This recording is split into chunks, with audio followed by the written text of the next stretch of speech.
Hello, everyone, and welcome. Thank you so much for joining today's webinar, Caring for the Caregiver, Resources to Support Wellbeing, presented by Home Instead and hosted by the American Society on Aging. Today's session is all about supporting those who give so much of themselves to care for others. We'll explore the emotional and physical impacts of caregiving, how to recognize signs of burnout, and ways to build resilience and balance through practical strategies and community resources. Whether you're a caregiver, professional, or advocate, we hope that you leave with some ideas you can put into action right away. Before we get started, I'd like to share a few quick notes to help you get the most out of today's session. First, you'll find the continuing education credit types available for each session listed right on the webinar page. Please take a moment to review those details carefully, and if your accreditation board is not listed, we recommend checking with them directly to confirm whether one of the available CE types will be accepted. After today's webinar, you can apply for your certificate by clicking on the tab above the presentation screen. Be sure to select your certificate type or board, and if you don't have a license number, you can simply enter NA. If you'd like step-by-step instructions, you can find them under the How to Claim Credit tab. During today's webinar, you'll also see periodic engagement checkpoints. Make sure your pop-up blocker is turned off so that you can respond when prompted. Instructions for disabling pop-ups are available under the Reminders tab. If you experience any technical issues, the first thing to try is refreshing your browser. If that does not work, you can just click on the Help tab for any additional support. You can also download today's presentation slides from the Materials tab, and a recording of today's session will be available in your classroom within 48 hours. Finally, we'd love to hear from you, so please use the Q&A tab to submit questions at any time. We'll do our best to get to as many as possible during the Q&A portion at the end. And now I'm very pleased to introduce today's presenter, Nick Perkins. Nick is the franchise owner of Home Instead in Fremont, Nebraska, where he leads a team of over 35 caregivers and staff dedicated to providing compassionate, personalized care for older adults. His path to senior care is deeply personal. After caring for his mother during her battle with breast cancer and later supporting his father following a major stroke, Nick developed a strong commitment to ensuring aging adults receive dignified, person-centered care. Since taking over the Fremont franchise in 2024, he has focused on growing the client base, strengthening community partnerships, and leading with empathy in every aspect of his work. Nick, welcome. We are so glad to have you here with us today. And just a quick note for the attendees, we know that there is some static. We did try our best to resolve this issue, but we are just going to roll with it and do our best today. So thank you so much for your understanding. And Nick, I'm going to hand it over to you. Great. Thanks, Victoria. Well, happy Wednesday, everybody. Obviously, my name is Nick Perkins, and I'll be your host today. Know that I'm glad you're here as we have some great material to cover over the next hour. Have you ever stepped into a caregiving role without realizing it? As someone who has found themselves in that exact same situation, we know it is deeply rewarding and can often come with physical and emotional challenges. Unfortunately, those challenges can lead to burnout. Over the next hour, we will explore how to assess caregiver needs, identify early signs of stress, and integrate self-care as a vital part of sustaining caregiving efforts.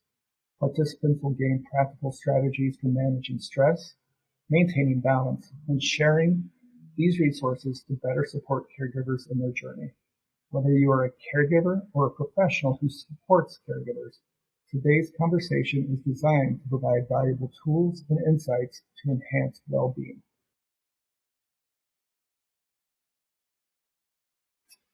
Let's take a moment to look at what we're here to explore today. These 4 objectives aren't just bullet points. They're the foundation of what gives caregivers need to not only survive, but to truly thrive. First off, understand the emotional and physical impacts of caregiving. Caregiving is powerful and meaningful, but it can also be exhausting. We'll talk about how it affects your body, your mind, and your relationships, and why acknowledging that impact is so important. Secondly, learn about identity change theory. This is a fascinating concept that helps explain how caregiving can reshape who we are. Often, people don't even realize they've stepped into the caregiving role. It happens gradually, and that shift can be life-changing. Third, recognize signs of burnout and when extra support is needed. Burnout isn't a failure. It's a signal. We'll learn how to spot it early, understand what it's telling us, and explore ways to respond before it becomes overwhelming. And then finally, identify resources to help caregivers cope, reduce stress, and thrive. You're not alone. There are tools, communities, and strategies out there that can make a real difference. And we'll share some of the best ones with you today. So whether you're a caregiver yourself or someone who supports caregivers, these objectives are designed to give you practical insights and emotional support. Let's dive in. How we identify ourselves is powerful.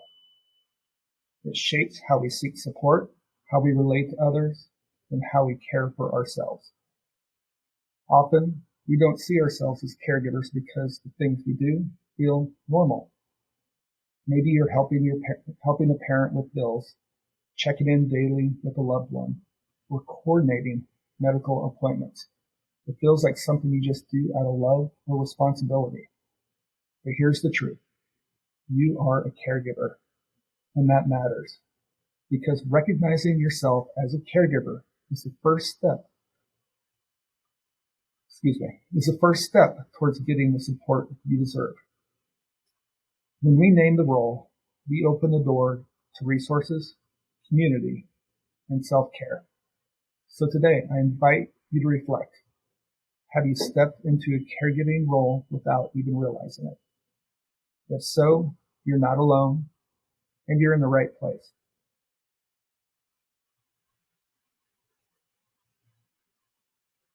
Many of us don't immediately think of ourselves as caregivers. Why? Because the things we do, checking in on a parent, helping with errands, managing appointments. It often feels like just being part of a good family member or a friend.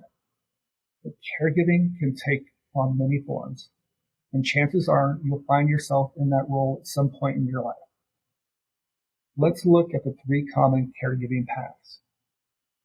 The gradual path. You start slowly and then take on more responsibility over time. Maybe it starts with helping with groceries or bills, and before you know it, you're managing medications or coordinating care. Then you have the crisis path. Life changes in an instant. A stroke, a fall, or a diagnosis suddenly puts you in a caregiving role overnight. And then finally, the short-term path. A loved one has surgery or an illness and needs temporary support while they recover. These paths are deeply personal, and I've seen them play out in the lives of people I know and love. A college friend's dad was diagnosed with early onset Alzheimer's. Over time, his caregiving role grew as his dad's needs increased.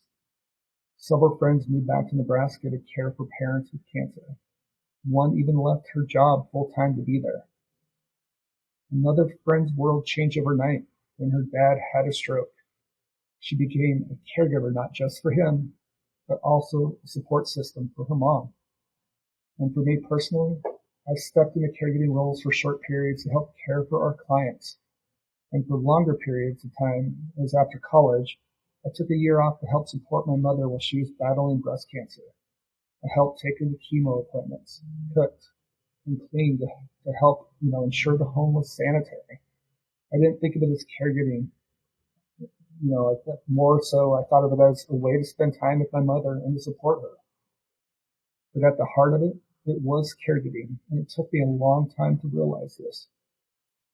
But caregiving doesn't always mean living with somebody or providing 24/7 care.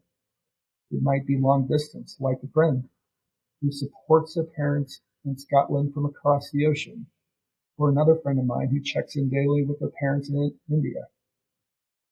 Your caregiving role may look different, but it's real, and you're not alone.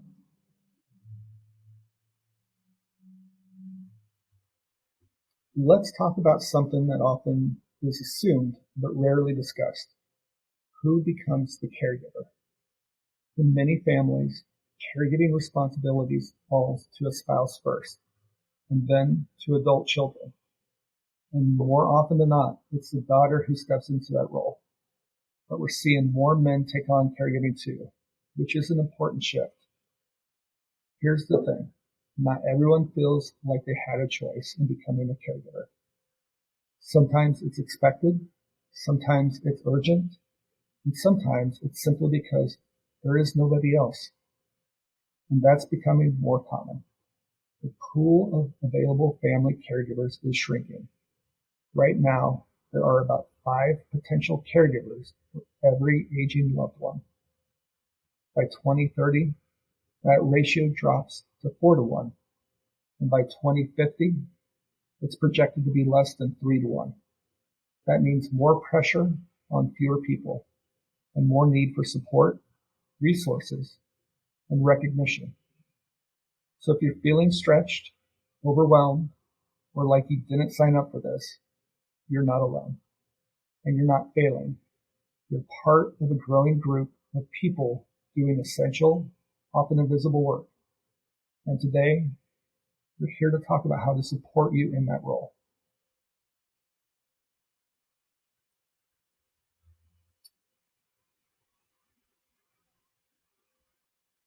Right now, there are over 53 million adults in the U.S. providing informal care to a loved one. That's more than the population of California and Texas combined. Of those, 12 million are caring for someone living with dementia. That's a staggering number, and it's growing. And here's something that might surprise you. The estimated value of unpaid caregiving in the U.S. is over $1 trillion annually. I'll say that again. $1 trillion on an annual basis. Imagine if the government had to pay for all that care. It's clear. Caregivers are the backbone of our long-term support system. But despite their impact, many caregivers feel invisible. They're juggling jobs, families, and health concerns of their own, often without recognition or support. So today, we're not just talking about caregiving as a personal experience. We're talking about it as a public health issue, an economic issue, and a human issue. You matter, your role matters, and the numbers prove it.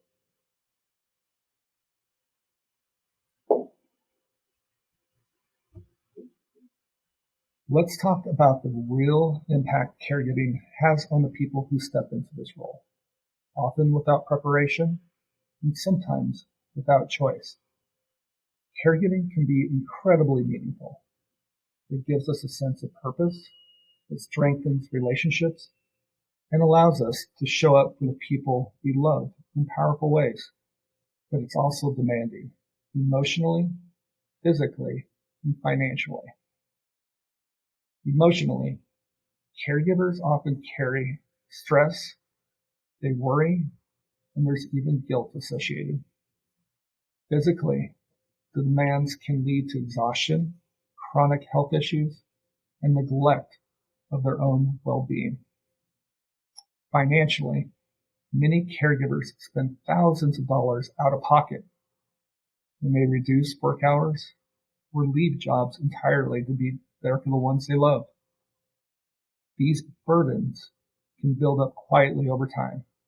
That's why it's so important to recognize the signs early and seek support before burnout sets in. Caregiving can be both beautiful and burdensome, and acknowledging both sides is essential to protecting the caregiver's well-being. So if you're feeling stretched thin, know that it's okay to ask for help, as you deserve care too.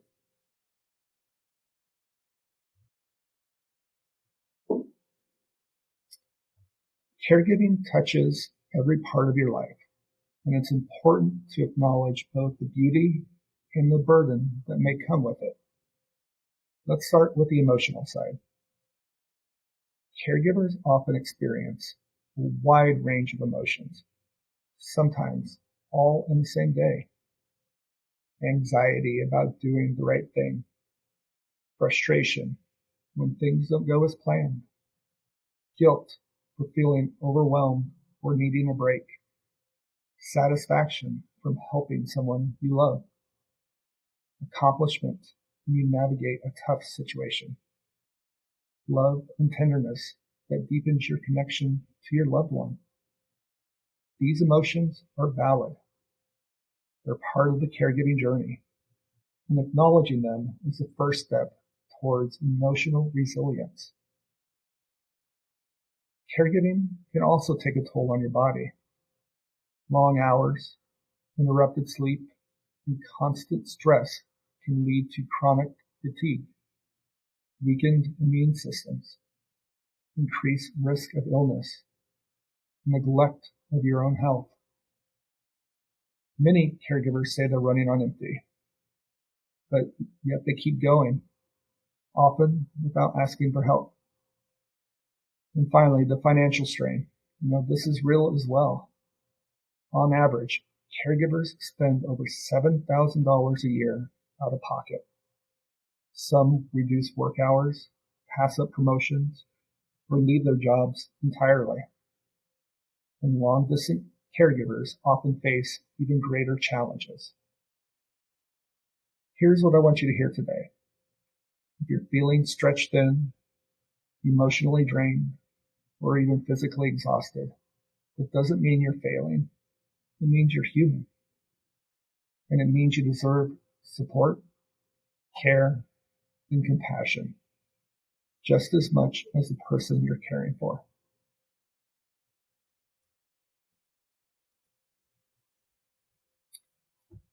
Let's shift gears for a moment and talk about something that often gets overlooked in the caregiving conversation: the meaning and purpose it can bring. Yes, caregiving is hard. It's exhausting, emotional, and sometimes isolating, but it can also be deeply fulfilling. In fact, studies show that over half of caregivers report gaining a stronger sense of purpose through their caregiving journey. That sense of purpose can be a powerful buffer against stress. It helps us stay grounded, even when things feel overwhelming.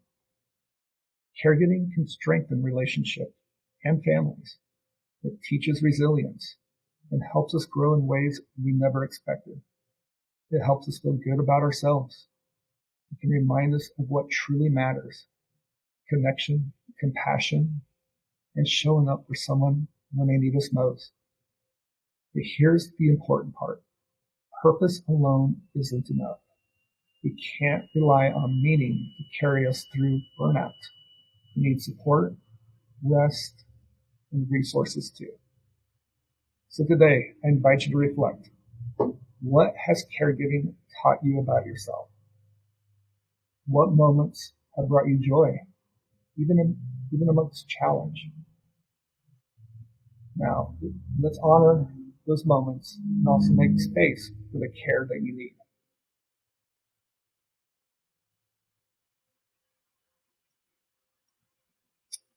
We just talked about how caregiving can bring meaning and purpose. But here's the reality.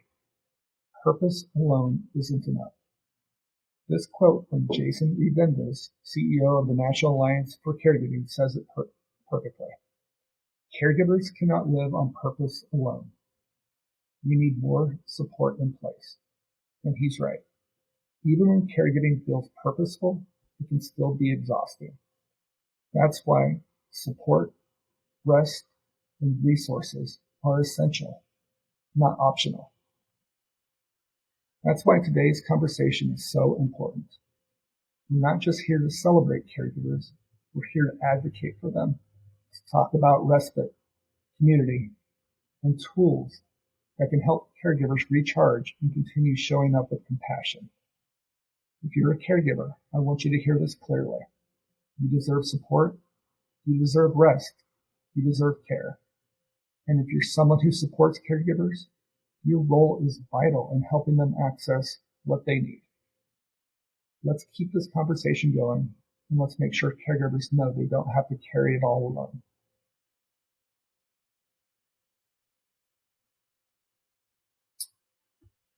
A well-known family caregiving theory that helps explain the evolution of the caregiver role over time is the caregiving identity theory by Dr. Rhonda Montgomery and Dr. Carl Kozlowski.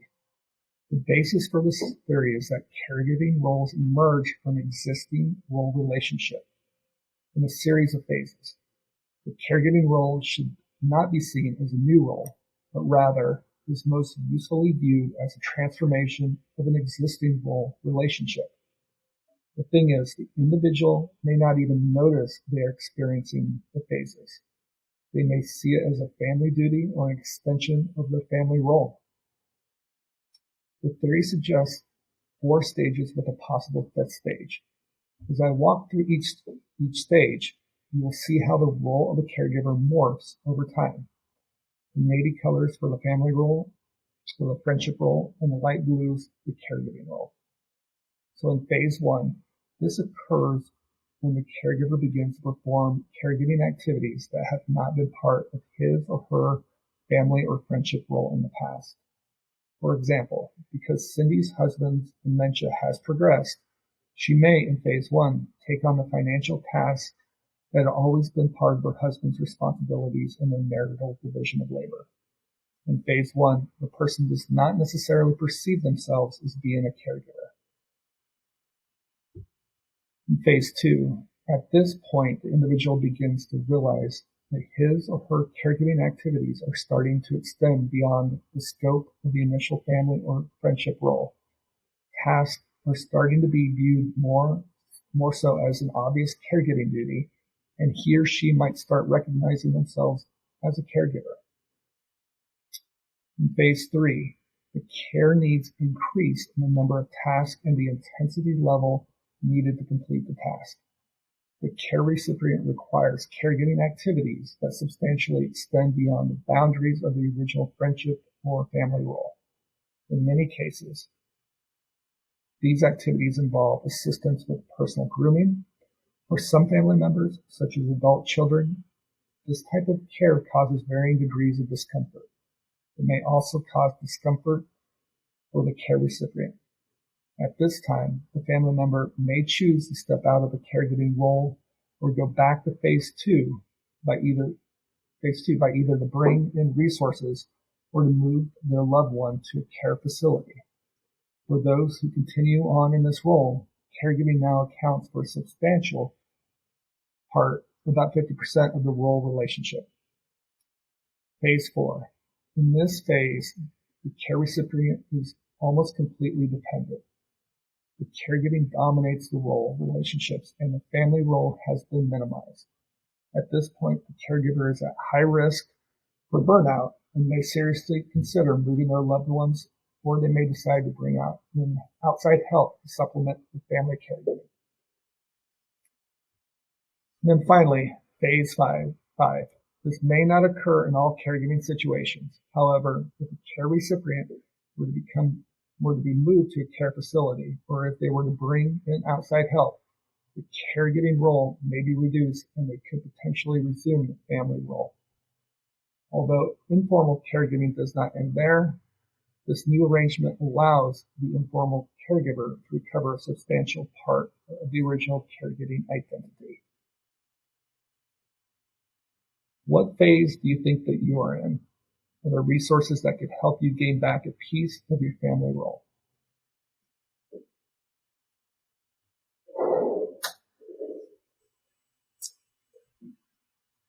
All right, so burnout is something that many caregivers face, but few talk about openly. It's not just about being tired. It's a deep, ongoing exhaustion that affects your body, your emotions, and your ability to cope. Here are some signs to watch out for. Emotional and physical exhaustion, withdrawing from loved ones, losing interest in things you used to enjoy, feeling sad, hopeless, or helpless, changes in sleep or appetite, trouble concentrating, getting sick more often, irritability or frustration, feeling constantly burdened or worried, even resentment or guilt towards the person you're caring for. These are not signs of weakness. They're signals. Your body and mind telling you that something needs attention. And here's the most important message I want you to hear today. Burnout is a signal. It's not a failure. Recognizing it is the first step to thriving. If you're noticing these signs in yourself or in someone you care about, please don't ignore them. There is help, there are resources, and there is a path forward. You deserve care too.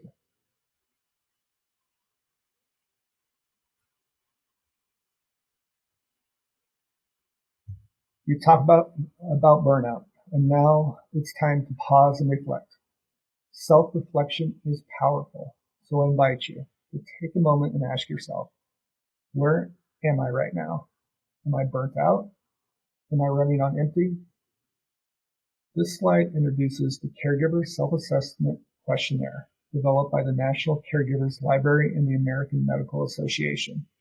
You can visit the link at the top to score your responses and get a personalized recommendations. If your results show high distress, here are a few steps you might consider. See a doctor, not just for your loved one, but for yourself. Explore respite options. Talk to a social worker or care coordinator about resources in your community, or join a support group.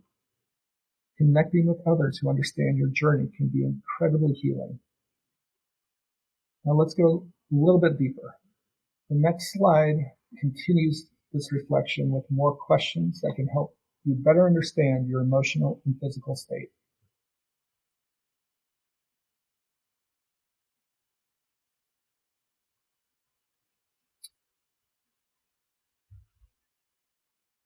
The next questions are designed to help you tune into your emotional well-being. They're not meant to overwhelm you, but to help you recognize what you might be carrying. Let's take this a step further with some alternative reflection questions. These aren't part of the formal assessment, but they're just as important. Am I angry that things are the way they are? Am I anxious about facing another day? Am I defensive about my loved one's condition and its effect on others? Am I embarrassed by my loved one's behavior? Am I exhausted because of ever-present concerns and sleepless nights? Am I frustrated that I can't do more or that I'm missing out on life? Am I ill, either physically, mentally, or both? Am I irritable because nothing seems to go right? Am I rushed because I don't have as much time as I would like? Am I sad that my loved one needs care? Am I uncomfortable caring for my loved one?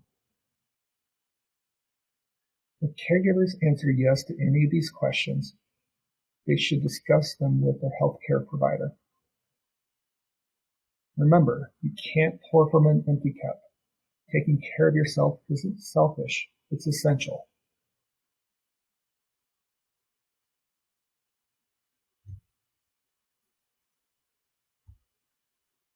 After walking through those self-assessment questions, you might be realizing just how much you've been carrying. And if that's the case, please know you're not alone. This brings us to a simple but powerful truth. Your well-being matters just as much as the person you're caring for. That might feel hard to believe sometimes, especially when your focus is always on someone else's needs. But the truth is, you can't give your best care if you're running on empty. Think of it like this. when you fly. The safety instructions always say to put your own oxygen mask on first. Why? Because you can't help anyone else if you're grasping for air. The same goes for caregiving. Taking care of yourself isn't selfish. It's essential. It's how you stay strong, present, and compassionate, not just for your loved one, but for yourself. As we move into the next section, we're going to talk about what self-care really looks like and how to make it a sustainable part of your caregiving journey.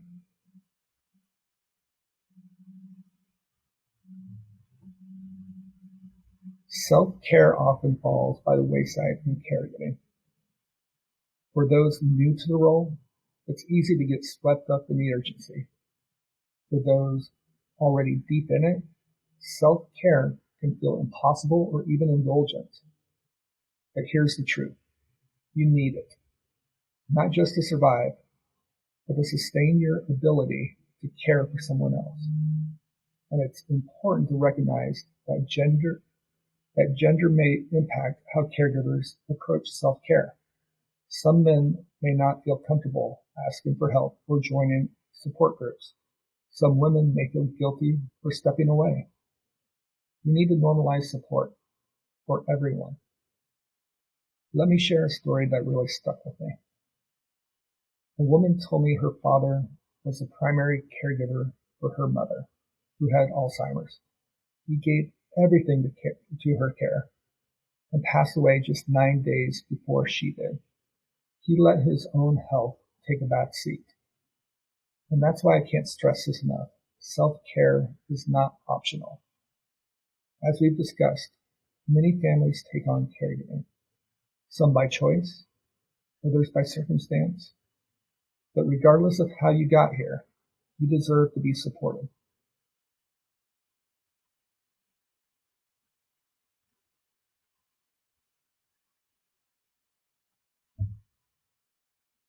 Now that we've talked about the importance of self-care, let's kick off a section that's all about tools, practical, empowering tools that caregivers can use every day. These tools are your power resources, not just to cope, but to feel fulfilled. They're not a one-size-fits-all. What works for one caregiver may not work for another, and that's okay as well. The goal is to find what helps you feel grounded, supported, and strong. We'll explore a variety of approaches, including health and wellness strategies, empowered learning to build confidence, creating a support network, taking control through planning and boundaries, spirituality and meaning making, and even altruism and activism, because giving back can be healing as well. Each of these tools is designed to help you not just survive caregiving, but thrive in it. Now let's take a closer look at how these approaches can support your well-being.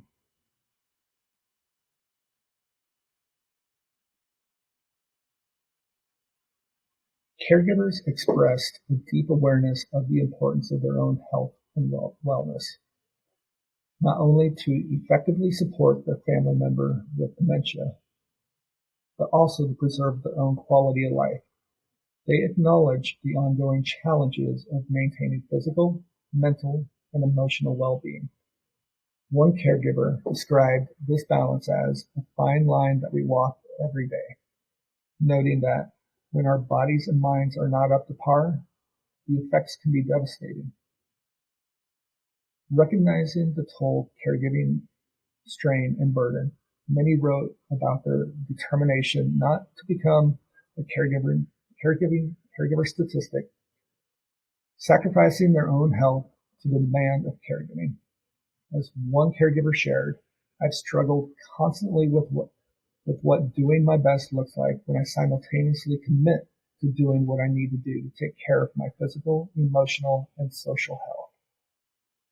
Caregivers describe a range of strategies to support their well-being, often stating starting with simple approaches such as substituting unhealthy choices with healthier options, especially in terms of diet and nutrition. Diet, nutrition, physical activity, exercise, and mind-body practices were among the most frequently mentioned self-care approaches. For example, one caregiver wrote, "Juicing fresh organic vegetables improved my health dramatically," while another shared, "Meditation, calming my thoughts, breathing exercises, and more dark green vegetables are all my keys to personal happiness."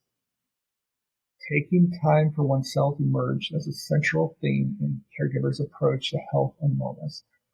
Many emphasize the value of getting away to relax, while others describe specific routines involving physical activity. One caregiver noted, "I went outside to jog or to walk, a ritual I've been trying to keep up for myself in an effort to do something positive for me." Another highlighted the importance of this personal time, saying, "It was really important for my spiritual and mental health."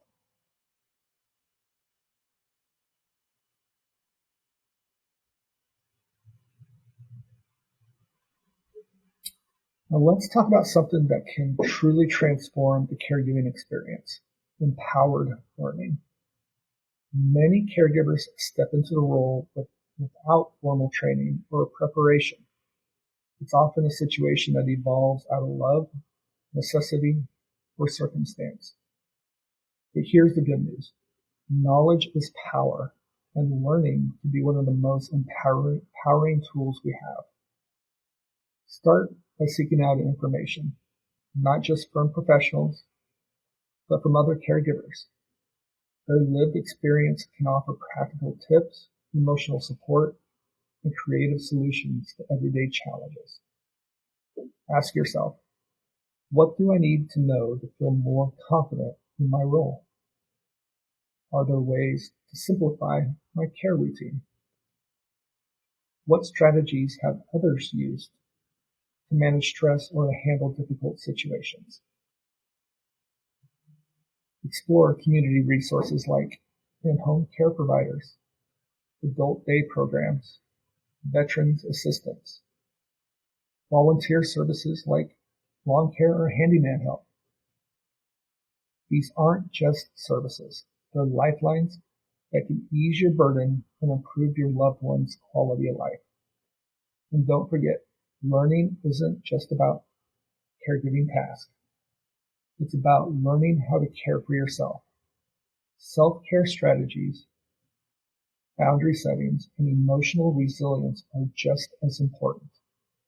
So today, I encourage you to take one step towards feeling empowered and learning, whether it's reading an article, joining a support group, or attending a workshop like this. Investing in your knowledge is investing in your well-being.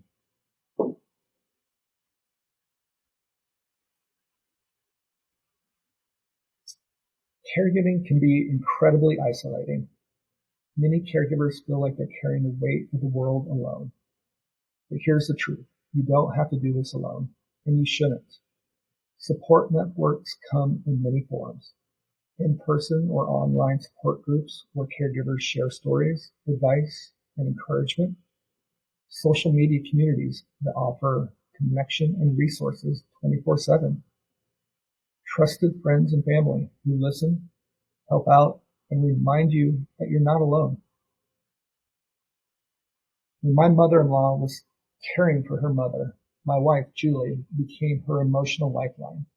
She didn't always jump in with tasks, though she helped when she could. But what mattered most was her ability to simply listen without judgment. She understood the emotional toll her mother was facing and offered steady empathy and support. That kind of connection between someone who loves you and truly understands can be just as powerful as any physical help. Support isn't always about doing things. Sometimes it's about being there. Having someone who listens, understands, and doesn't try to fix everything can be the most healing kind of support. And don't forget professional help. counselors for emotional resilience, geriatric care managers for navigating complex care decisions, and respite providers for giving caregivers time to rest and recharge. So ask yourself, who's in your support circle of care right now? Who could you invite in? And what kind of support do you need most? Emotional, practical, professional?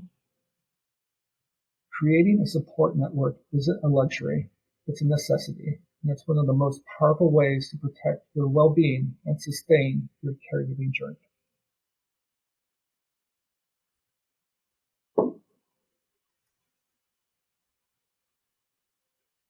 Caregiving is rarely a solo journey, even though it can feel that way. One of the most powerful things you can do as a caregiver is to intentionally build a support network, a circle of people and resources that help you carry the load. Who in my life is able and willing to help? This might include family, friends, neighbors, professionals, and community organizations. Not everyone will be able to help in the same way, but even small contributions can make a big difference. A great tool is a care calendar. It allows you to share responsibilities, schedule breaks, and ensure that no one person is overwhelmed. It also helps others see where they can step in. Think creatively about support, veterans benefits, Medicaid waiver, and local volunteer programs can offer financial and practical help. Services like Meals on Wheels, faith communities, and home care providers like Homestead can help fill some gaps. Even things like lawn care and snow removal can ease your mental load. And remember, support isn't just for your loved one, it's for you too. You deserve help, rest, and time to recharge. So today, I encourage you to reflect. Who's already in your support network? Who could you invite in? What's one step you can take this week to strengthen that circle? Building a support network isn't just about logistics. It's about sustainability. It's about how you stay strong, present, and compassionate, not just for your loved one, but for yourself.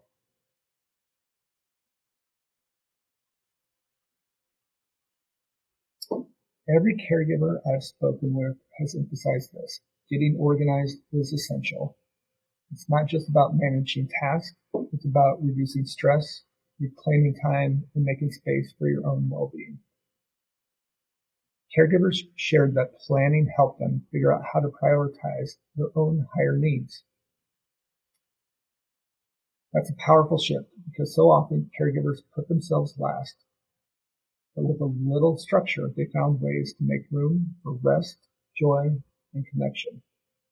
One caregiver said, "All I can do is prepare." That mindset of being proactive rather than reactive helped them feel more in control, even when caregiving felt overwhelming.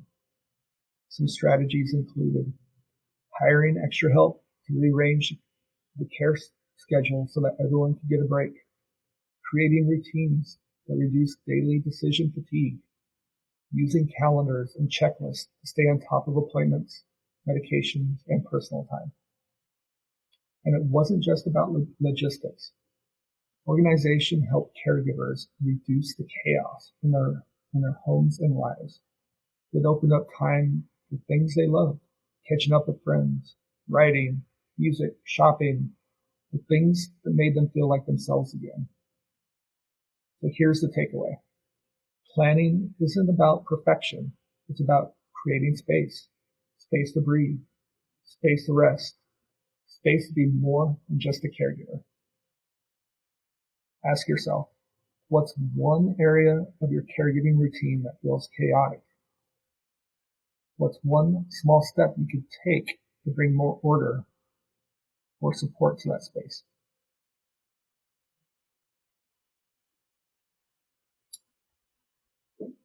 For many caregivers, spirituality isn't just a belief system. It's a lifeline. It's a way to find meaning in the caregiving journey, to stay grounded during difficult moments, and to draw strength from something greater than themselves. Whether it's through faith, prayer, meditation, time in nature, or connection with the faith community. Spirituality can offer comfort, clarity, and resilience. And here's something very powerful. Understanding your purpose as a caregiver can help you connect more deeply with your spiritual self. When you recognize the meaning behind what you're doing, when you see caregiving as an act of love, service, or compassion, you can transform the experience. It becomes not just a responsibility, but a calling. Caregivers have shared that spiritual practice help them feel less alone, find peace in moments of chaos, connect with their loved ones through shared rituals or music or quiet reflection.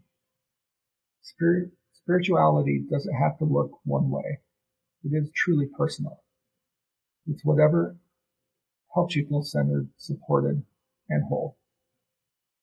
I invite you to reflect. What gives you strength when caregiving feels overwhelming?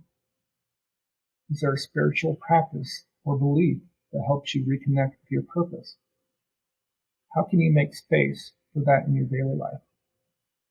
Because caregiving isn't just physical or emotional, it truly is deeply human.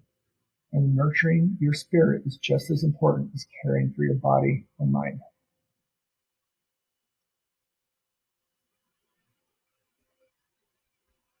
Caregiving is hard. It's physically demanding, emotionally draining, and often isolating. But many caregivers also describe moments of deep connection, joy, and personal growth that emerge along the way. One way caregivers find meaning is through reminiscing, looking through old photos, sharing stories, or creating scrapbooks.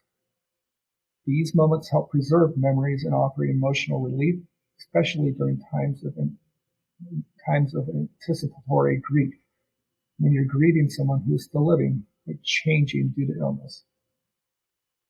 Finding meaning in caregiving can reconnect you with your loved one's identity beyond the illness, provide comfort and perspective during difficult days, remind you of the love and purpose behind your role.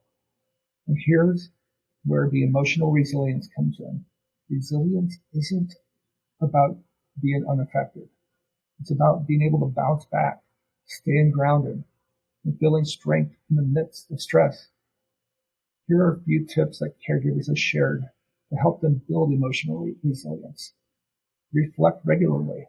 Journaling or quiet time can help process emotions and recognize growth. Celebrate small wins. Even small moments of connecting or progress matter. Practice gratitude. Focusing on what's going well can shift your mindset. Lean into meaning. Remind yourself why you chose to care and what it's taught you. And connect with others. Sharing your story helps feel seen and supported. Ask yourself, what moments have brought me joy in this journey? What has caregiving taught me about love, patience, or strength?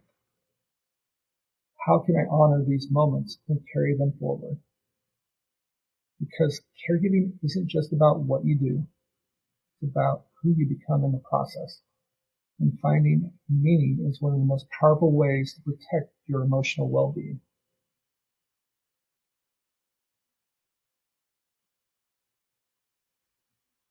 Altruism is defined as selfless concern for the well-being of others. And for many caregivers, this mindset becomes a powerful source of strength. When caregivers engage in acts of service, whether for their own families or the broader community, we often find that it lessens the emotional strain of caregiving. One caregiver beautifully said, "Family caregivers are some of the nicest, most sincere, hardworking, and generous souls on the planet." That sense of generosity and purpose goes beyond just helping. It becomes a way to heal. Caregivers have shared that volunteering, especially around holidays like Thanksgiving and Christmas, gave them a renewed sense of meaning. One even said, "As much work as it's been, I can actually say I'm grateful, because if there's one person who deserves as much help as possible, it's a caregiver." Activism also plays a role. Many caregivers raise awareness about Alzheimer's and related dementias, ADRD, helping to combat stigma and misinformation. Some do this through blogging, sharing their stories, and supporting fundraising efforts. One caregiver noted, "I'm seeing how the blogging community can make a difference, especially if we work together to support each other's efforts." Others go even further, participating in research or supporting studies aimed at finding a cure for ADRD and improving support systems for families. This kind of engagement helps caregivers feel like they're contributing to something bigger than themselves. Here's the takeaway. Giving back isn't just being generous, it's restorative. It helps caregivers reconnect with their purpose, build community, and transform their caregiving experience into something deeply meaningful. Ask yourself, is there a way I can share my story or support others? Could volunteering or advocacy help me feel more connected? What causes or community can benefit from my experience? Because sometimes the best way to care for yourself is to lift someone else. And in doing so, you lift yourself too.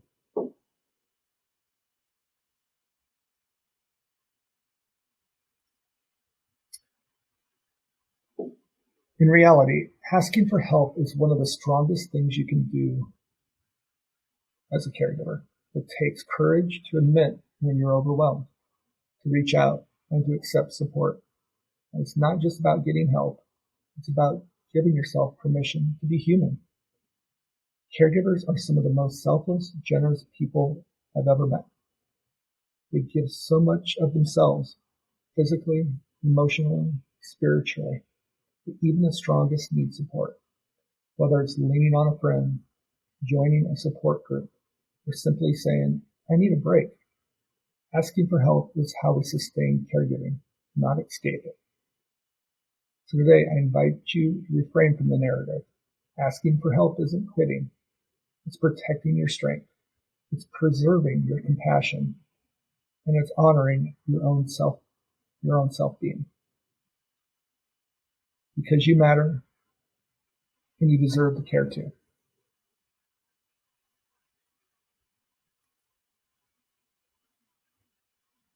Respite care doesn't replace caregivers, it sustains them. Respite is temporary relief that allows caregivers to rest, recharge, and attend to their own needs. It's a necessity, and it doesn't mean you're stepping away from your role. It means you're sustaining your ability to keep showing up with compassion and energy. Respite care can take on many forms. Help from family, friends, or neighbors, support from volunteers or professional caregivers, time at adult day centers, or short-term stays in care facilities. And here's why it matters. It prevents burnout. It restores emotional resilience. It benefits your loved one through social interactions and new experiences.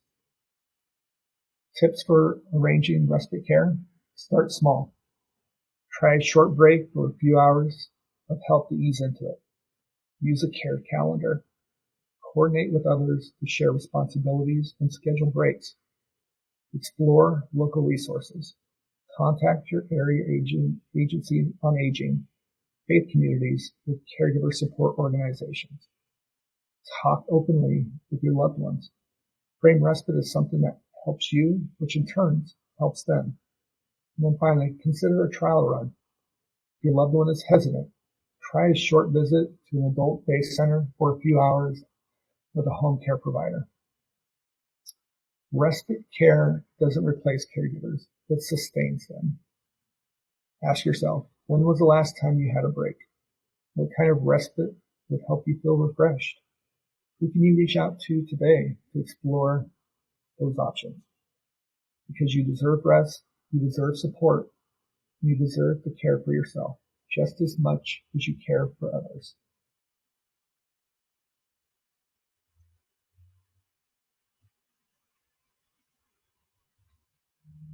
First, guilt. So many caregivers feel guilty for taking a break, asking for help, or even just wanting time for themselves.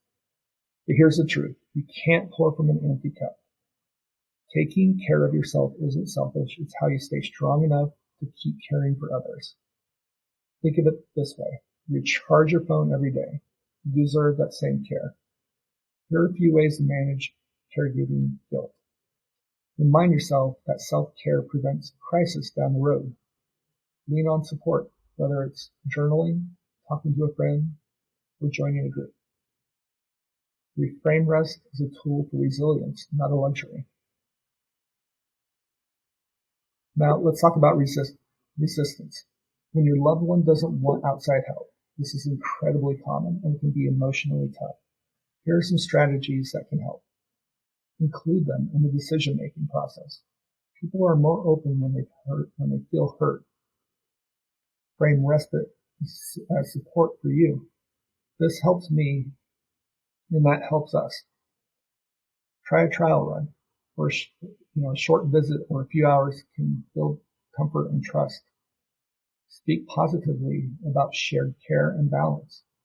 And then finally, address cost concerns openly with options and resources. Remember, you're not failing by needing help. You're not wrong for needing rest. And you're not alone in facing these challenges. You're doing one of the hardest and most meaningful jobs there is, and you deserve support every step of the way.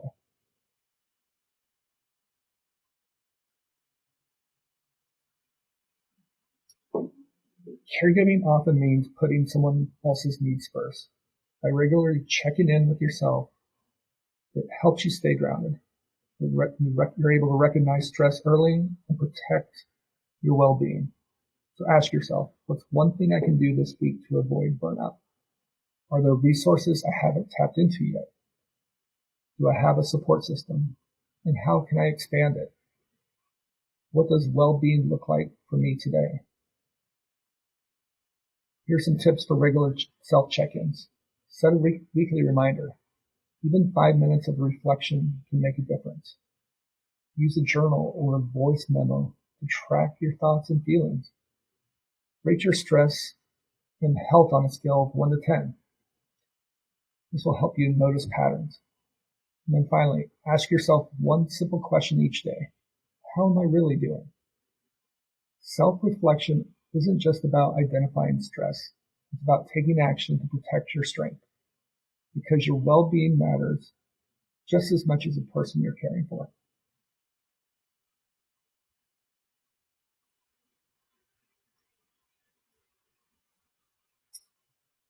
All right, whether you need emotional support, practical help, or expert guidance, these organizations and tools can make a real difference. From national networks to condition-specific support groups, there's something for every caregiver. Tips for using these resources: start with one. Choose a resource that fits your most immediate need.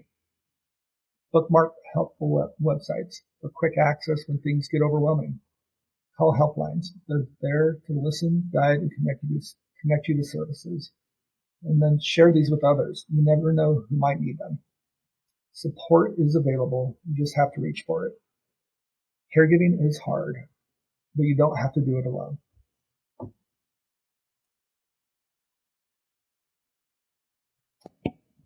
All right.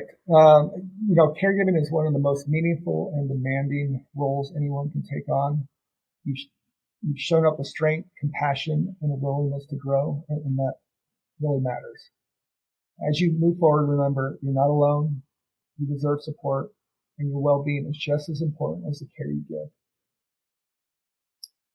Thank you all for your time today, and thank you for showing up and all that you do. Thank you, Nick. That was a great presentation. I know we're at time, but I wanted to ask two questions, really, if we can do this quickly. Fremont serves, to my understanding, both a close-knit small town community, but also many nearby rural areas. Can you speak to what unique challenges caregivers in these settings face, especially when local resources are limited? Yeah, that's a great question, and you're correct. So we have about 25, 30,000 here in Fremont, and then we have a lot of smaller communities that are around us. And I think, especially for the smaller communities, the caregivers that are out there, they feel like they're on an island all by themselves. So, you know, it may be harder for them to connect with people in the community or people in Fremont because they don't know where to start to finding the resources. Um, and if that's the case in some of these communities that others that are living in, look for the local senior centers, support groups, YMCA's. There's groups for centers as well. But you can usually get direction by reaching out, and they know local contacts. But usually, whether it's we have like a local aging resource group here in Fremont, um, somebody within our network will know where to provide that direction and can help channel people where they need to go. Thank you.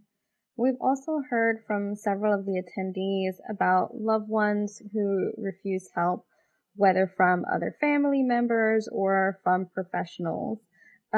What are some ways caregivers can approach that situation with compassion and success? Yeah, great question. And I see this a lot myself in talking with family members who reach out and need support for loved ones, but the loved ones just are pushing back. They want to keep doing it themselves. And really, we talk about, the person that is handling the load right now, they need that respite. They need that support and time away so that they can come back and, prevent that burnout, and they can be there and be there and able to focus and support them when they are caregiving. We also talk about allowing some respite time to let them be a family member again. They're in this caregiving mode 100%. If they get some help and support, they can step away and they can act like a spouse or daughter or a son or a family member versus being the caregiver. And, that allows them to hopefully recharge and they can be there and really continue building the connections with a loved one. Thank you. As a quick reminder, this will be available on demand within 48 hours, and it is available for 60 days. So if you know anyone who could benefit from this session, please let them know that it is available. Slides are also available for download under the Materials tab or in your classroom. Before we wrap up, we invite you to join us tomorrow, November 6th, for the On Aging Institute course, The Economics of Caregiving, Understanding Costs, Inequities, and Solutions. We'll explore the true value of caregiving, who provides it, and how policy and practice can better support those who do. You can learn more and register at asaging.org/courses. And also mark your calendars for Home Instead's next webinar, Winter Home Safety, Preparing for a Safe and Cozy Season. That is coming up on December 3rd. And also don't miss out on our upcoming Generations Today digital publication that's launching on November 18th, and it's dedicated entirely to caregiving with some powerful personal stories and insights. So again, that's on November 18th coming out, and you can find that at generations.asaging.org. And if you have any feedback or additional questions, we'd love to hear from you at institute@asaging.org. A big thank you to Nick Parkins and to Home Instead for making today's session possible. We hope to see you all again soon. Take care. Have a great day, everyone. Oh, we have a question, how you can access the quiz and certificate. As soon as the session ends, you'll be able to access it at the top of your screen. And if you need step-by-step instructions, you can click on the How to Claim Credit tab as well. So thank you all for joining us today, and we hope to see you again soon. Have a great day, everyone.